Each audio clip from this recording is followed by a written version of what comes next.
ভোটের আগে বন্ধ ওয়াইন শপ, রাজ্য জুড়ে চাঞ্চল্য ও মিশ্র প্রতিক্রিয়া সাধারণ মানুষের।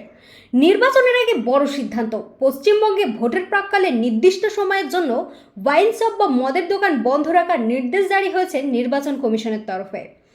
এই সিদ্ধান্ত ঘিরে ইতিমধ্যে রাজ্য জুড়ে তৈরি হয়েছে তুমুল আলোচনা ও উত্তেজনা।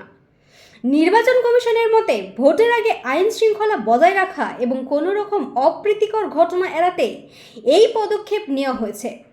বিশেষ করে ড্রাই ডে ঘোষণা করে মদ বিক্রি ও সরবরাহে নিষেধাজ্ঞা জারি করা হয়েছে, যাতে ভোটের পরিবেশ শান্তিপূর্ণ থাকে। প্রথম দফা ভোট 23 এপ্রিল। 20 এপ্রিল সন্ধ্যা থেকে 23 এপ্রিল পর্যন্ত বন্ধ থাকবে মদের দোকান, খুলবে 24 এপ্রিল সকাল থেকে। দ্বিতীয় দফার ভোট 29 এপ্রিল। 26 এপ্রিল থেকে 29 এপ্রিল বন্ধ থাকবে মদের দোকান, খুলবে 30 এপ্রিল সকাল থেকে। ভোট গণনার দিন বন্ধ থাকবে মদের দোকান, খুলবে 5 মে সকাল থেকে। কড়া নজরদারি প্রশাসনের। শুধুমাত্র ওয়াইন শপ নয়, বার, রেস্তোরাঁ ও হোটেলেও মদ বিক্রি সম্পূর্ণ নিষিদ্ধ।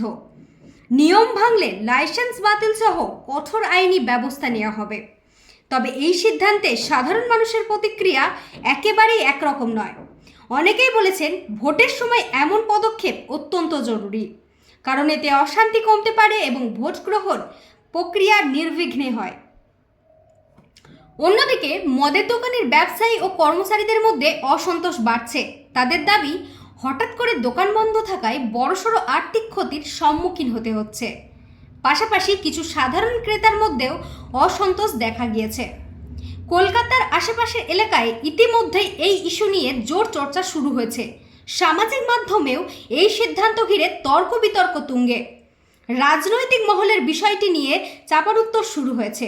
শাসক ও বিরোধী দুই পক্ষই নিজেদের মতো করে এই সিদ্ধান্তের ব্যাখ্যা দিচ্ছে।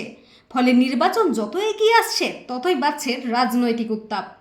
এখন দেখার বিষয়, এই ড্রাই ডের সিদ্ধান্ত ভোটের পরিবেশকে কতটা প্রভাবিত করে এবং সাধারণ মানুষের উপর এর প্রভাব কতটা গভীর হয়। নমস্কার।